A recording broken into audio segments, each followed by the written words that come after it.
தமிழ் சினிமாவில் நல்ல தமிழில் உச்சரித்து பேசக்கூடிய நடிகர்கள் சில பேரை மட்டும்தான் பார்க்க முடியும். அந்த வகையில் வாகை சந்திரசேகர் எந்த மாதிரியான வசனத்தை கொடுத்தாலும் அதை தூய தமிழில் பேசி நடிப்பதில் சிறந்த நடிகர். இவர் ஒரு நடிகராகவும் ஒரு அரசியல்வாதியாகவும் இருந்து வருகிறார்.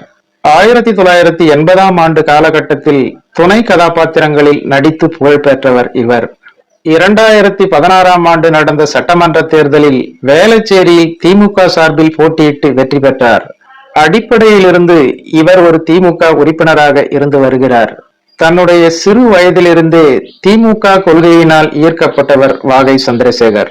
எண்ணற்ற திரைப்படங்களில் பல நல்ல நல்ல கதாபாத்திரங்களில் நடித்து இன்று வரை ரசிகர்களிடம் அவருக்கு என ஒரு தனி மரியாதை இருந்து வருகிறது. ஒரு கதாபாத்திரத்தில் வாகை சந்திரசேகர் நடிக்கிறார் என்றால் சிறிதளவு கூட அந்த கதாபாத்திரத்திற்கு களங்கம் விளைவிக்கும் வகையில் இருக்காது. அந்த வகையில்தான் இவரும் தன்னுடைய கதாபாத்திரத்தை தேர்ந்தெடுத்து நடிப்பார். ஒரு சில தொலைக்காட்சி தொடர்களிலும் நடித்திருக்கிறார். கலைஞர் குரலில் பேசி பல மேடைகளை அதிர வைத்திருக்கிறார். கேப்டன் விஜயகாந்த் அவர்களுக்கு மிகவும் நெருங்கிய நண்பரும் கூட. இந்த நிலையில் வாகை சந்திரசேகர் சமீபத்தில் சூது கவ்வும் 2 என்ற திரைப்படத்தின் இசை வெளியீட்டு விழாவில் கலந்து கொண்டு கலைஞர் பற்றி சில விஷயங்களை பகிர்ந்தார். அதாவது சூது கவ்வும் 2 என்ற திரைப்படத்தில் வாகை சந்திரசேகர் ஒரு கண்ணியமான அரசியல்வாதியாக நடித்திருக்கிறாராம். ஒருமுறை கலைஞர் அவர்கள் வாகை சந்திரசேகரை அழைத்து தூக்கு மேடை என்ற திரைப்படத்தில் நடிக்க வேண்டும் என கூறியிருக்கிறார். அது மட்டுமல்லாமல் சிவாஜி, எஸ் ராஜேந்திரன் இவர்களுக்கு பிறகு நல்ல தமிழ் உச்சரிப்புடன் வீர வசனங்களை பேசும் நடிகராக நீ இருக்கிறாய். அதனால் நீ தூக்கு மேடை என்ற திரைப்படத்தில் நடிக்கிறேன் என்று சொன்னால் உனக்காக நிறைய வசனங்கள் அந்த திரைப்படத்தில் இருக்கின்றது.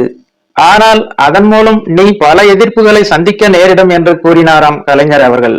உடனே வாகை சந்திரசேகர், பராசக்தி, மனோகரா போன்ற படங்களின் வசனங்களை பேசி நடிக்க வந்தவன் நான். எனக்காக நீங்கள் வசனம் எழுதும் போது எத்தனை எதிர்ப்புகள் வந்தாலும் பரவாயில்லை, நான் நடிக்கிறேன் என்று சொன்னாராம் வாகை சந்திரசேகர். அந்த வகையில் கலைஞர் சொன்னதை போல நிறைய எதிர்ப்புகளை வாகை சந்திரசேகர் சந்தித்தாராம். மேலும் தூக்கு மேடை என்ற அந்த திரைப்படத்தில் வாகை சந்திரசேகர் 20 பக்க வசனத்தை ஒரே மூச்சில் பேசி நடித்தார் என்பதும் குறிப்பிடத்தக்கது. இந்த மாதிரியான நடிகர்களை தமிழ் சினிமா இன்னும் சரியாக பயன்படுத்தவில்லையோ என்பதுதான் அனைவரின் கேள்வியாக இருந்து வருகிறது.